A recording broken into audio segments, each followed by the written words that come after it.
Good morning बच्चों। आज हम संतवाणी कबीरदास का अध्ययन करेंगे। सबसे पहले कबीरदास का परिचय देंगे हम। संत कबीरदास का जन्म सन 1398 ईस्वी में काशी नगर में हुआ था। उनका पालन एक जुलाहा मुस्लिम दंपति द्वारा किया गया था। कबीर द्वारा हिंदी की ज्ञान श्रेणी शाखा के ये प्रतिनिधि कवि माने जाते हैं। वह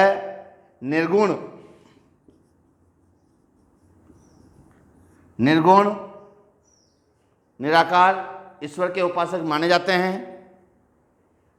कबीर ने अपनी रचनाओं द्वारा सामाजिक बुराइयां जैसे छुआछूत, धार्मिक पाखंड,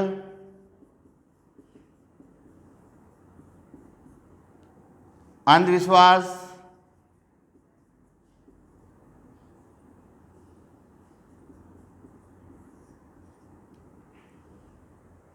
धार्मिक कट्टरता आदि का इन्होंने विरोध किया है। सन 1518 में इनकी मृत्यु हो गई है। इन्होंने अपनी रचनाओं के द्वारा हर प्रकार के अंधविश्वास और कुरीतियों का खंडन किया है। कबीर की भाषा में अनेक भाषाओं के शब्दों का मिश्रण किया गया है। उन्होंने उपदेशात्मक, खंडन, मंडन युक्त भावात्मक शैलियों में अपनी बात को रखी है।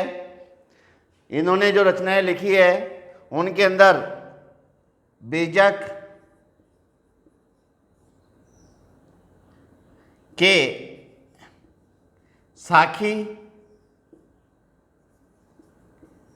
शब्द और रैमणी तीन प्रकार की रचनाओं का इन्होंने वर्णन किया है, जिसके अंदर इनकी जो रचनाएं अपन पढ़ने जा रहे हैं वो बीजक के साखी से अपन ले रहे हैं। इसके अंदर कबीरदास जी ने 7 दोहों को समावेश किया है। पहले दोहे के अंदर कवि ने श्रेष्ठ गुणों को अपनाने का संदेश दिया है।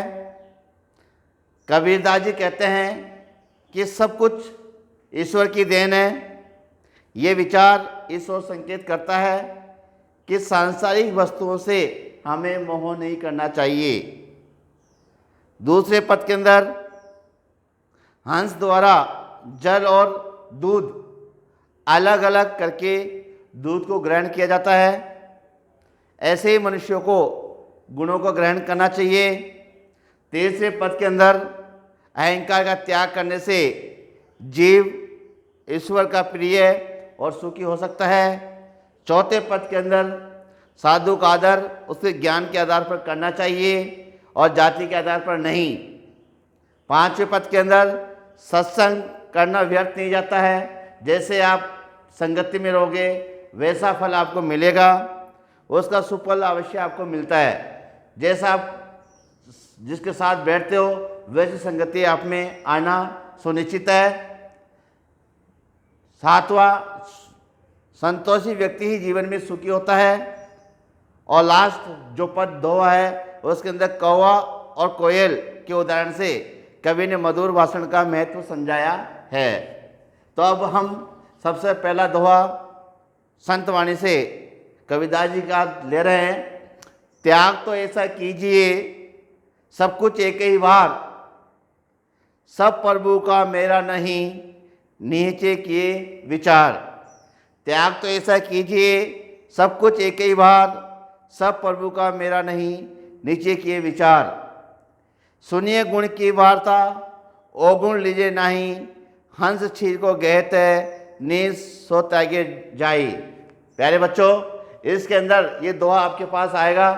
इसके अंदर सबसे पहले जैसे ये लाइन आती है, त्याग तो ऐसा कीजिए डैश डैश डैश डैश, और नीचे जो मैंने बोला है नीर सो त्यागे जाई। इसको 99 और 66 में आपको बंद करना है। ये आपकी सब प्रसंग व्याख्या आएगी। सब प्रसंग व्याख्या करने के लिए इसमें सबसे पहले आपको 3 चीज़ों को ध्यान रखना है। संदर्भ, प्रसंग, व्याख्या, विशेष। इसकी सब प्रसंग व्याख्या करने के लिए आपको सबसे पहले संदर्भ। अब संदर्भ में क्या चीज आती है? संदर्भ में पाठ का नाम, लेखक का नाम आता है और किस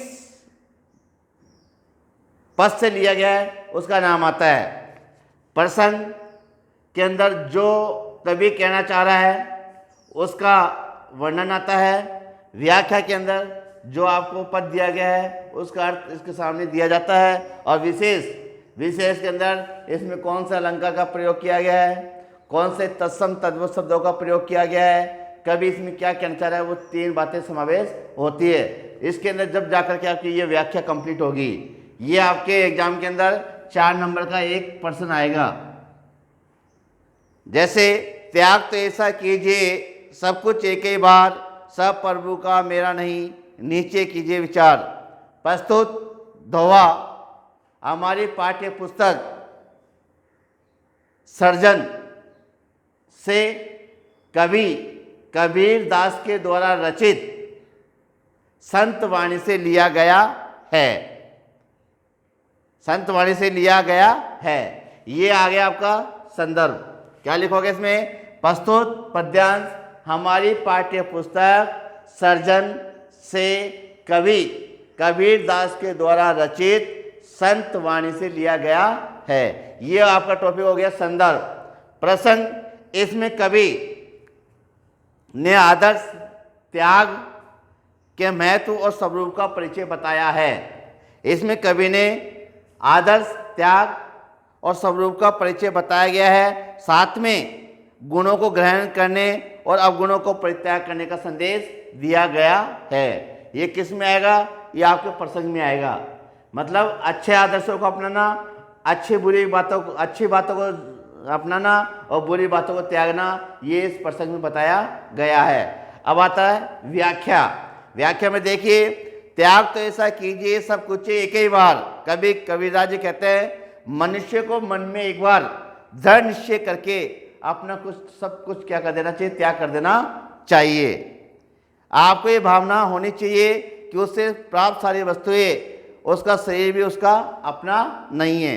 त्याग तो ऐसा कीजिए सब कुछ एक ही बार, सब प्रभु का मेरा नहीं, नीचे कीजिए विचार। मतलब जो अपन को जो मिला हुआ है वो अपना सब कुछ नहीं है, वो सब कुछ किसकी देन है? ईश्वर की देन है। मतलब जो अपना शरीर है वो शरीर भी अपना नहीं है, ये सब कुछ ईश्वर का है। ईश्वर को सर्वस्व समर्पण करके मोह और अहंकार से मुक्त हो जाना ही आदर्श त्याग है। मतलब आपके मन में जो लालसा है, जो बुराइयां हैं, उन सब को त्याग करके आपको ईश्वर में क्या करना है? ध्यान करना है। सुनिए गुण की वार्ता, अवगुण लीजिए नहीं, हंस छीर को गहत है, नीर सो त्यागे नहीं। इसके अंदर भी कबीरदास जी कहते हैं कि बुद्धिमान पुरुषों को, जो बुद्धिमान लोग होते हैं, उनको गुणों को अर्थात अच्छे विचारों को, अच्छे आचरण को और अच्छे व्यक्तियों की संगति का महत्व समझाते हुए उनको ग्रहण करना चाहिए।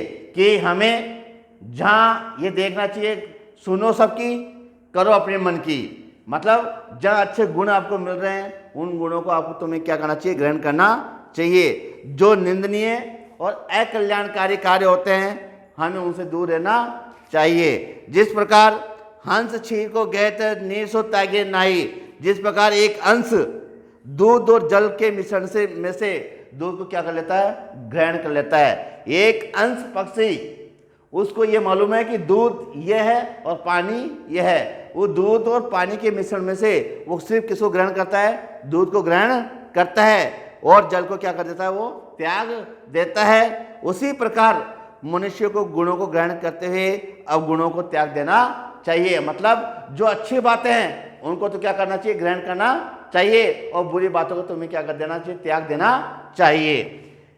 ये आपकी हो गई व्याख्या। अब आता है विशेष। अब विशेष के अंदर आपको क्या लिखना है, इसके अंदर काम, क्रोध, लोभ, मोह, असत्य, अवगुण आदि बातों का तुम्हें क्या करना है, त्याग करना है। पहला पॉइंट ये इसमें बिंदु बना के लिखना है। इसके अंदर जो मैंने बताया, लोभ, असत्य, परपीड़न, मोह, क्रोध, इन सब से आपको क्या करना है, दूर रहना है। जब जाके मनुष्य का जीवन क्या रहेगा, सुखी रहेगा। पहला बिंदु। दूसरा बिंदु के अंदर आप लिखोगे, इसकी भाषा सरल, सहज और भावों के अनुकूल है। ये बिंदु आप अपने मन से बना के लिखना है। चाहे कोई सा भी व्याख्या आ जाए, उसके अंदर जो मैं बता रहा हूँ उसके अंदर इसकी भाषा सहज, सरल, भावों के अनुकूल है। ये लाइन तो आपको कोई सी व्याख्या आ जाए उसके अंदर आपको देनी है। अगर आपको तत्सम तद्भव शब्दों को मालूम है तो वो अगर लिख दो, नहीं तो ये लाइन भी आप लिखना है, इसमें तत्सम तद्भव शब्दों का प्रयोग किया गया है। फिर इसके अंदर तीसरा बिंदु, इसकी शैली कैसी है, उपदेशात्मक।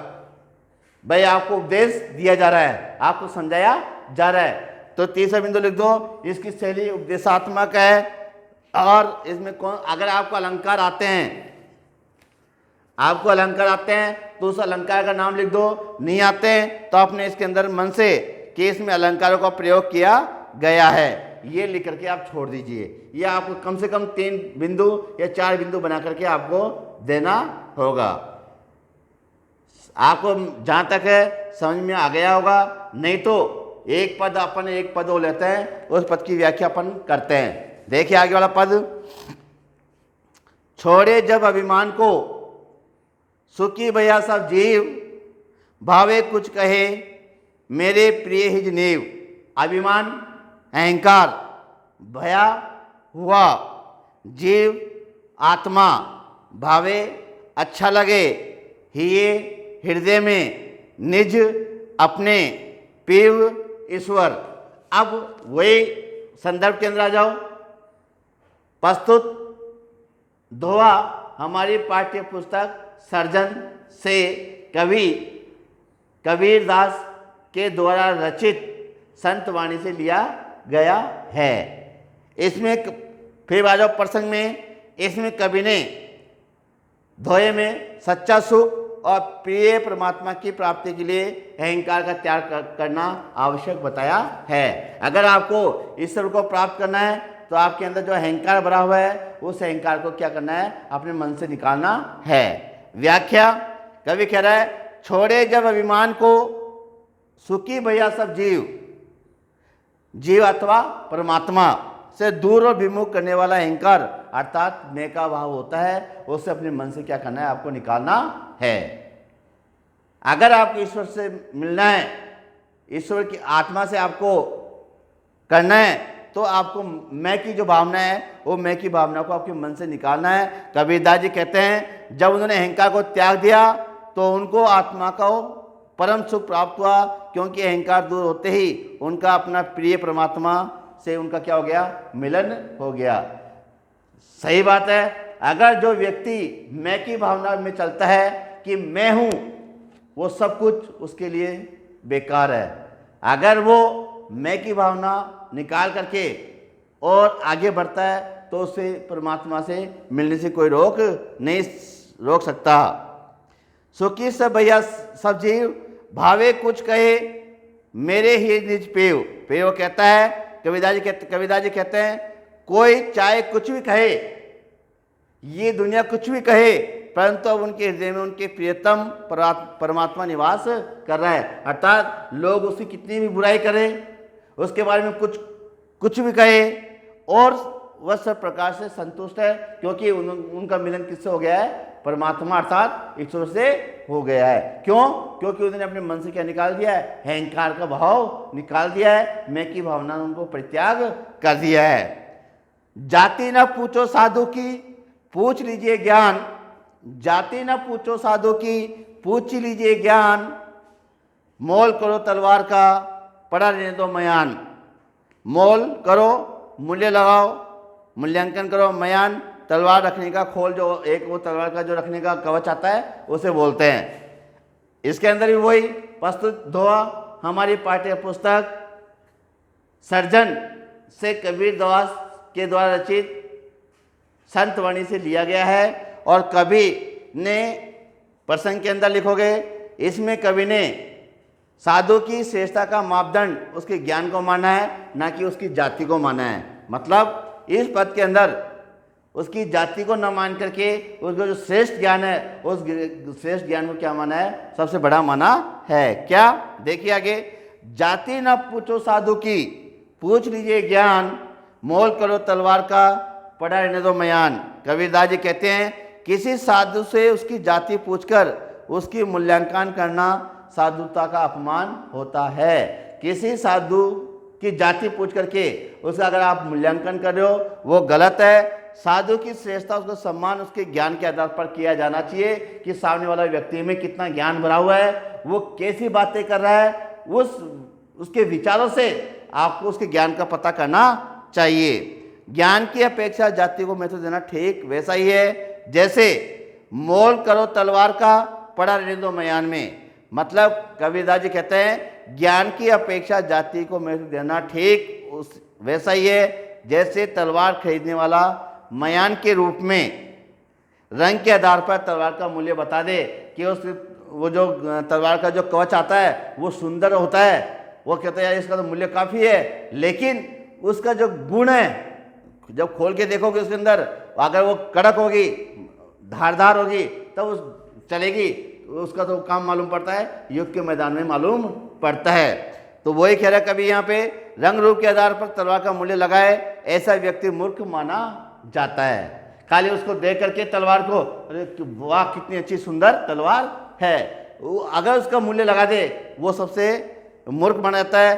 काम तो तलवार को उत्तमता से चलता है, म्यान की सुंदरता से नहीं। अर्थात जो तलवार की जो धार है, तलवार की जो चाल है, उस चाल से उसका मालूम पड़ता है कि इसमें कितना गुण है। खाली उसको म्यान रखने से या उसके कवच के सुंदर से उसका पता नहीं चलता है।